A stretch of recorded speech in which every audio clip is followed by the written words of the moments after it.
اللہ اکبر اللہ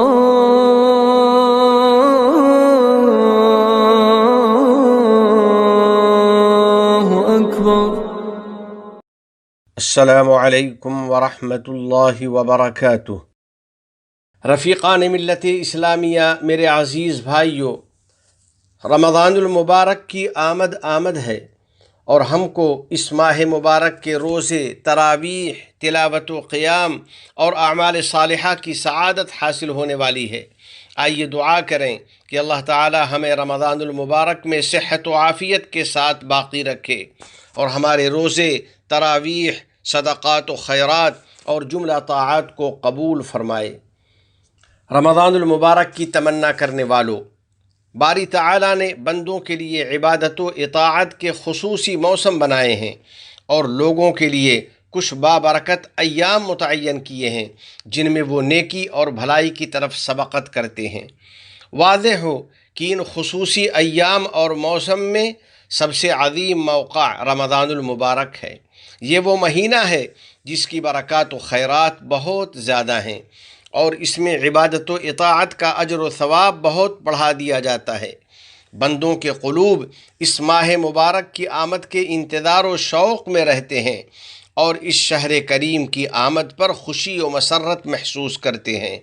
نبی کریم صلی اللہ علیہ وسلم اس ماہ مقدس کی آمد پر اپنے اصحاب کو اس طرح بشارت دیتے: قد جاءکم رمضان شہر مبارک افترض اللہ علیکم صیامہ تفتح فیہ ابواب الجنہ وتغلق فیہ ابواب الجحیم وتغل فیہ الشیاطین۔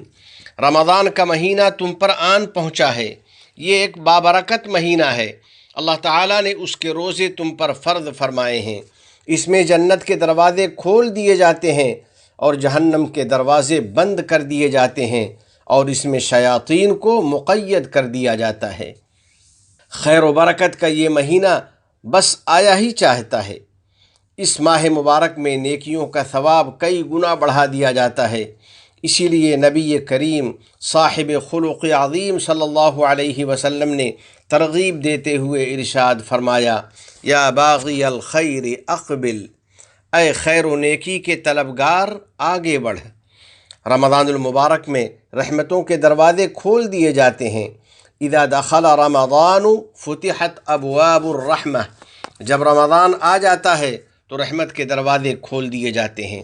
یقیناً بڑی خوشخبری اور سعادت ہے مومن بندوں کے لیے، کیونکہ وہ پاکیزہ نفوس اور پاک قلوب کے ساتھ رمضان المبارک کا استقبال کرتے ہیں۔ چنانچہ وہ باہم عفو و درگزر کا معاملہ کرتے ہیں، ایک دوسرے کے ساتھ معافی اور وسیع القلبی کا مظاہرہ کرتے ہیں اور توبہ و استغفار اور اخلاص و یکسوئی کے ساتھ اپنے رب کی طرف متوجہ رہتے ہیں۔ پس رمضان میں مومنین کے درجات بلند ہو جاتے ہیں، ان کی لغزشیں معاف کر دی جاتی ہیں اور ان کے گناہ بخش دیے جاتے ہیں۔ رسول رحمت صلی اللہ علیہ وسلم کا ارشاد گرامی ہے: الصلوات الخمس والجمعۃ الی الجمعہ ورمضان الی رمضان مکفرات ما بینہن مجتنبت الکبائر۔ پانچوں نمازیں اور ایک جمعہ دوسرے جمعہ تک اور ایک رمضان دوسرے رمضان تک، یہ سب نیکیاں بندے کے لیے گناہوں کا کفارہ بن جاتی ہیں جو ان کے درمیان واقع ہوں، بشرطے کہ کبیرہ گناہوں سے اجتناب کیا جائے۔ بلا شبہ بہت کامیاب اور نیک بخت ہے وہ بندہ جو رمضان کے قیمتی اوقات کو غنیمت سمجھے اور خدا الرحمن کی رضا کی طلب میں لگا رہے اور بکثرت عطا کرنے والے کریم مالک کے ثواب کی تمنا میں رہے۔ رمضان کے دنوں میں آداب و مستحبات کے ساتھ روزے کی پابندی کرے اور راتوں میں قیام و تہجد کا اہتمام کرے۔ نبی اکرم صلی اللہ علیہ وسلم کا فرمان ہے: من صام رمضان وقامہ ایمانا واحتسابا غفر له ما تقدم من ذنبہ۔ جو شخص ایمان کے ساتھ ثواب کی امید رکھ کر رمضان کے روزے رکھتا ہے اور اس میں قیام اللیل کرتا ہے تو اس کے گزشتہ گناہ معاف کر دیے جاتے ہیں۔ پس روزہ داروں کو اس رحمت و مغفرت کی طلب میں رہنا چاہیے اور اپنے اوقات کو تلاوت قرآن اور اذکار و استغفار میں لگانا چاہیے، اور طاعات و عبادات اور نیکیوں اور بھلائیوں کی طرف سبقت کرنی چاہیے۔ یا اللہ یا کریم، رمضان المبارک کے چاند کو ہمارے لیے امن و ایمان اور سلامتی و اسلام کا چاند بنا دے، ہمیں نیکی، بھلائی اور احسان و کرم کی توفیق دے دے، اور ہم سب کو اپنی اور اپنے نبی محمد صلی اللہ علیہ وسلم کی اطاعت کی توفیق عطا فرما دے، اور ان لوگوں کی اطاعت کی بھی توفیق دے دے جن کی اطاعت کا تو نے اپنے اس فرمان میں حکم دیا ہے۔ یا ایھا الذین آمنوا اطیعوا اللہ واطیعوا الرسول واولی الامر منکم، اے ایمان والو، اللہ کی اطاعت کرو اور رسول کی بھی اطاعت کرو، اور تم میں جو صاحب اختیار ہوں ان کی بھی۔ برادران اسلام و حضرات گرامی قدر، نبی رحمت للعالمین صلی اللہ علیہ وسلم نے روزہ کے آداب و اخلاق بیان کرتے ہوئے فرمایا: الصیام جنہ وَإِذَا كَانَ يَوْمُ صَوْمِ أَحَدِكُمْ فَلَا يَرْفُثْ وَلَا يَسْخَبْ فَإِنِ امْرُؤٌ شَتَمَهُ أَوْ آذَاهُ فَلْيَقُلْ إِنِّي صَائِمٌ إِنِّي صَائِمٌ۔ روزہ گناہوں سے بچنے کے لیے ایک ڈھال ہے، اور جب تم میں سے کسی کا روزہ ہو تو وہ نہ بیہودہ بات کرے اور نہ چیخے چلائے۔